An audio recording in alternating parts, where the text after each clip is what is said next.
അമേരിക്കയ്ക്ക് ഒരു ക്രിക്കറ്റ് ബോർഡുണ്ട് എന്നറിയുന്നവർ വളരെ ചുരുക്കമായിരിക്കും.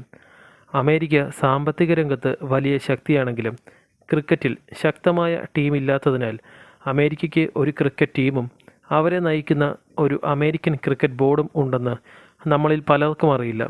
എന്നാൽ അമേരിക്കൻ ക്രിക്കറ്റ് ബോർഡിനെ ഇൻ്റർനാഷണൽ ക്രിക്കറ്റ് ഗവേണിംഗ് ബോഡിയായ ICC നിശ്ചിത സാഹചര്യങ്ങൾ പാലിക്കാത്തതിൻ്റെ അടിസ്ഥാനത്തിൽ സസ്പെൻഡ് ചെയ്തു.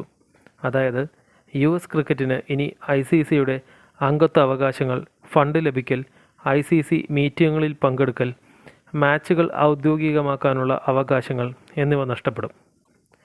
USA ക്രിക്കറ്റിൻ്റെ ഗവേണൻസുമായി ബന്ധപ്പെട്ട മെല്ലെപ്പോക്ക് US ക്രിക്കറ്റിന് US ഒളിമ്പിക്സ് ആൻഡ് പാരലിമ്പിക് കമ്മിറ്റിയിൽ അംഗത്വം നേടാൻ സാധിക്കാത്തത്, 2024 USA ക്രിക്കറ്റിന് ICC ശ്രദ്ധിക്കണമെന്ന മുന്നറിയിപ്പ് നോട്ടീസ് നൽകിയിട്ടും ആവശ്യമായ പരിഷ്കാരങ്ങൾ നടത്താത്തത് എന്നിവയാണ് USA ക്രിക്കറ്റിനെ സസ്പെൻഡ് ചെയ്യുന്ന കാരണങ്ങളിൽ ചിലതായി ICC പറയുന്നത്.